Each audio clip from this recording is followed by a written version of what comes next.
Dober dan. Spoštovani dragi novinarji, hvala ponovno za vaš obisk. Tudi danes je v našem univerzitetnem kliničnem centru velik in pomemben dogodek, obisk gospoda ministra Tonina in Cigler Kralja za svojo ekipo.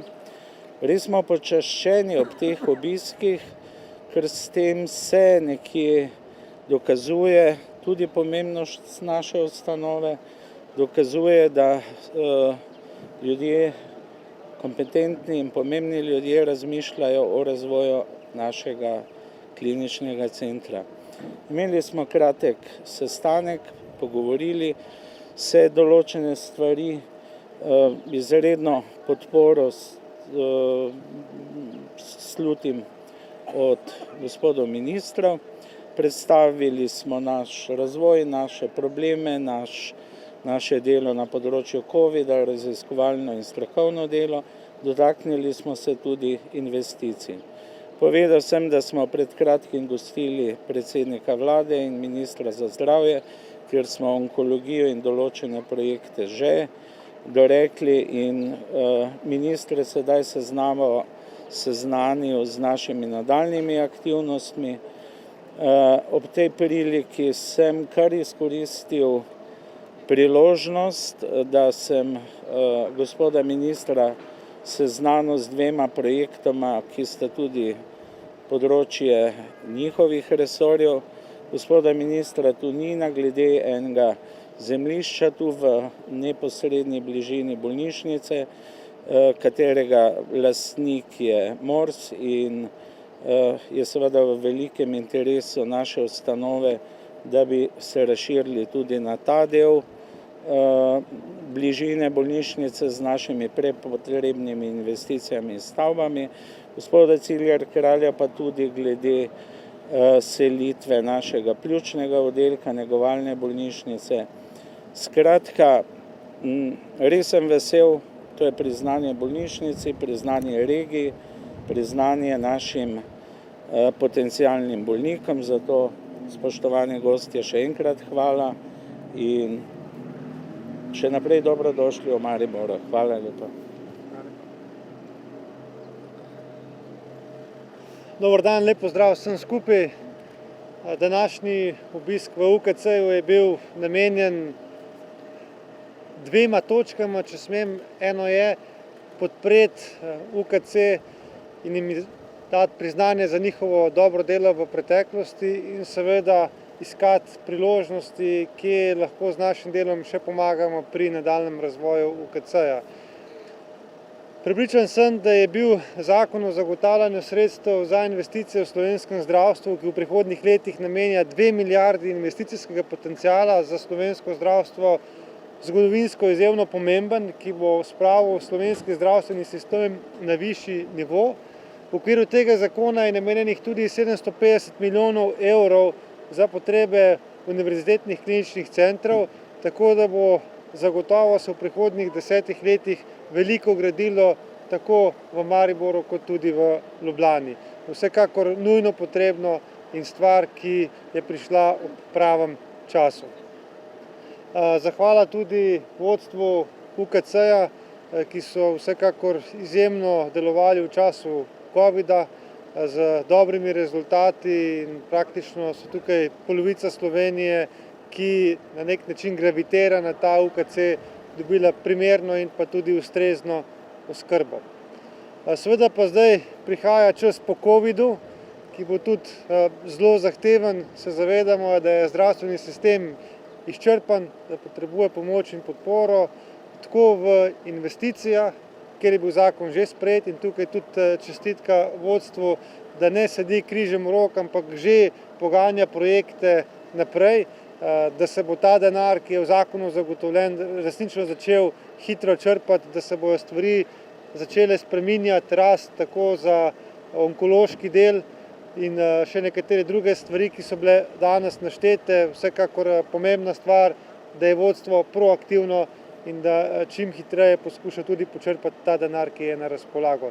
Seveda pa za same investicije so potrebna tudi zemljišča. Direktor je danes govoril o zemljišču tam čez na Taboru.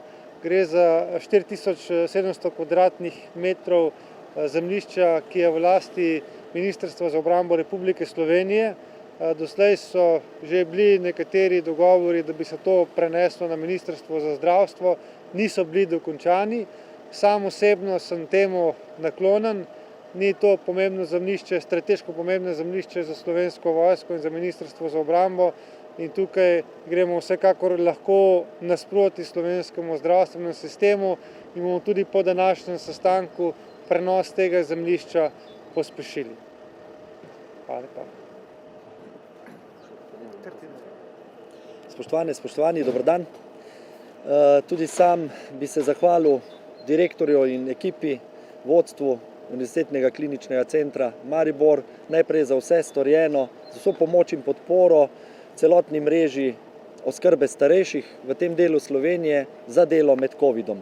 Če ne bi imeli takšnih institucij in tako predanih ekip, bi težko tako optimalno zaščitili najranljivejše, kar starejši v covidu so bili in so še. Nadalje bi z vidika svojega resorja pohvalil in podprl prizadevanja za preoblikovanje sedanjega pljučnega oddelka na Pohorju v negovalno bolnišnico. Z projektom vrednim skoraj 9 milijonov evrov se bo ta stara, še relativno dobro ohranjena stavba obnovila in pridobili bomo 54 mest za negovalno bolnišnico. Gre za to, da s sprejemom zakona o dolgotrajni oskrbi smo dali podlago za to, da se tudi na tem nivoju popolnjuje mreža storitev ali pa celovita storitev dolgotrajne oskrbe, ki v Sloveniji še manjka. Negovalne bolnišnice so tiste, ki jih nimamo in ljudje po hospitalni obravnavi ponavadi nimajo primernega mesta, kjer bi se nekako pripravili in rehabilitirali za normalno samostojno življenje ali pa vrnitev v dom starejših, če tam živijo. Poleg tega popolnjujemo storitve in mrežo oskrbe starejših z dodatnimi investicijami v Mariboru. Morda omenim nekatere glavne. Dom Tezno gradi enoto dnevnega centra. To je še en nivo dolgotrajne oskrbe, ki v Sloveniji do sedaj ni bil razvit in ga sedaj razvijamo. S tem bomo omogočili, da bo čim več ljudi čim dlje ostalo doma, kar je njihova želja, ampak lahko bojo ostali doma, dobili pa bojo v dnevnih centrih vse potrebne, podporne, socialne in druge storitve. Nadalje z domom Tezno, ki žal ni bil uspešen na razpisu React, zdaj odpiramo investicijo obnove in dozidave. Bomo to financirali iz proračunskih sredstev, vrednost projekta bo dobrih 3 milijone evrov. Nadalje z domom Danice Vogrinec razbremenjujemo matično stavbo, ki je stara, potrebna obnove, in sicer smo že podpisali pogodbe o gradnji financirane iz proračunskih sredstev, torej 2 enoti, Sveta Ana in Duplek. S tem bomo razbremenili matico in omogočili, da se postopoma ukinjajo 3, 4, 5 posteljne sobe, da bomo lahko zagotovili dostojno življenje našim babicam in dedkom v jeseni njihovega življenja. Pa še na razpisih za koncesijo je Sončni dom bil uspešen, tako da tudi na tem delu popolnjujemo mrežo dolgotrajne oskrbe. Spoštovane in spoštovani, če dovolite, bi se na tem mestu v imenu Nove Slovenije, predsednik me je zato tudi pooblastil, odzval tudi na vložitev referendumov na 3 pomembne zakone. Danes je namreč celotna KUL koalicija vložila referendume na zakon o elektronskih komunikacijah, zakon o starševskem varstvu in družinskih prejemkih in na zakon o socialno-varstvenih prejemkih. V Novi Sloveniji menimo, da s tem KUL koalicija nadaljuje svojo pot razdiralništva in rušenja konstruktivnih predlogov in rešitev, saj gre direktno proti rešitvam v dobro ljudi. Zaradi tega referenduma bodo očetje prikrajšani za dodatni očetovski dopust, številni otroci, ki se jim dela krivica in nimajo možnosti obiskovati osnovne šole, ki je v Sloveniji obvezna in je pravica šoloobveznih otrok, ne bojo dobili možnosti uveljavitve te pravice oziroma starši ne bomo mogli motivirati staršev, da jim to omogočijo, saj so to dolžni. Poleg tega pravzaprav KUL koalicija s tem dela škodo, saj gre proti rešitvam, predlogom rešitev, ki jih ljudje izjemno podpirajo in zahtevajo pravzaprav po vsej Sloveniji, in sicer to, da se prepreči zlorabljanje denarnih socialnih pomoči in se uveljavi bolj pravične rešitve v smeri, da zdrav in dela zmožen človek dela, ne pa prejema denarne socialne pomoči. Mi se ne ustrašimo teh predlogov referendumov in bomo še naprej, tako kot do zdaj, delali vse, da bojo rešitve, ki jih predlagamo in ki imajo ogromno podporo ljudstva, ljudi, državljank in državljanov, tudi uveljavljene in sprejete. Hvala lepa.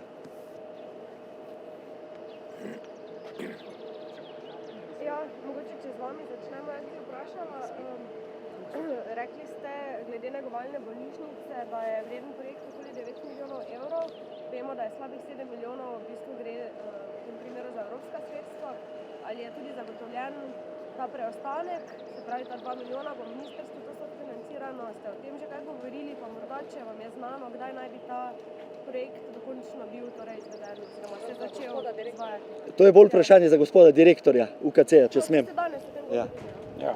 Govorili smo, to je pomemben projekt. S projektom začnemo, mi smo pridobili gradbeno dovoljenje, s projektom začnemo takoj po selitvi pljučnega oddelka, to pričakujemo nekje do poletja, v jesenskih mesecih bi začeli z obnovitvijo, okoli 8 milijonov zagotavlja ministrstvo, nekaj je tudi naših sredstev.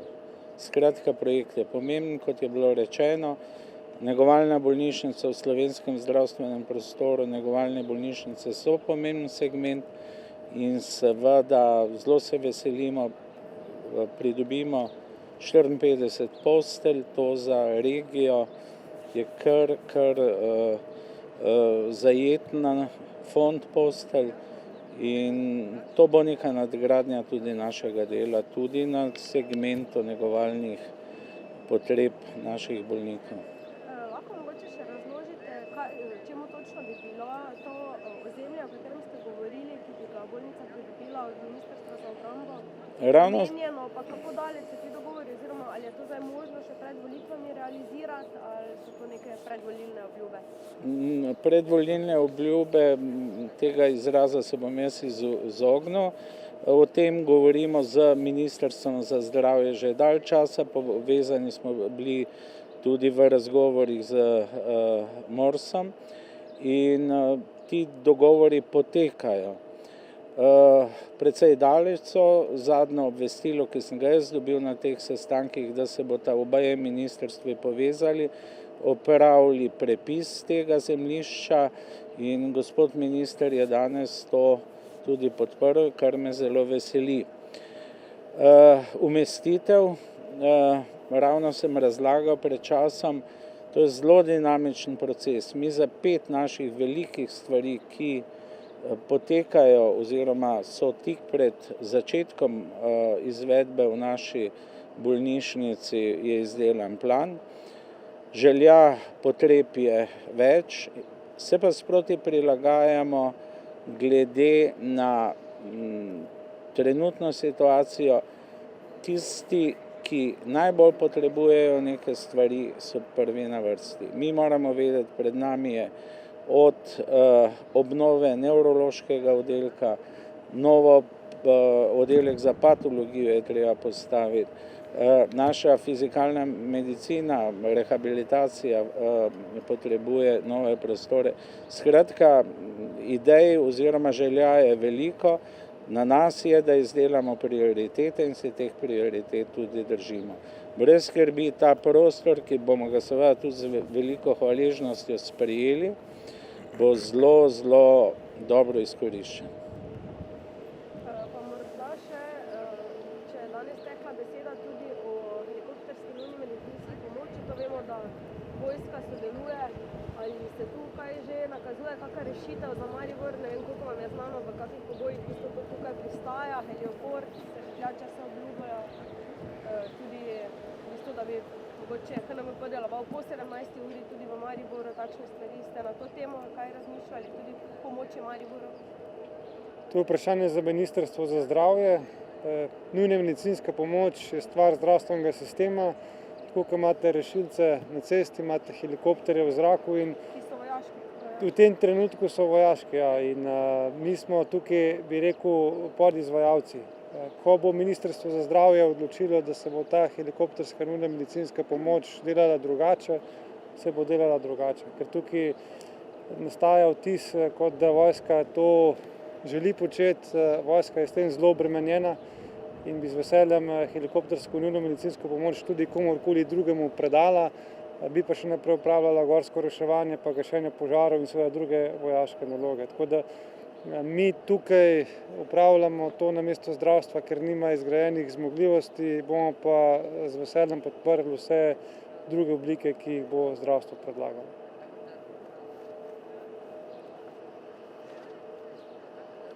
Hvala lepa.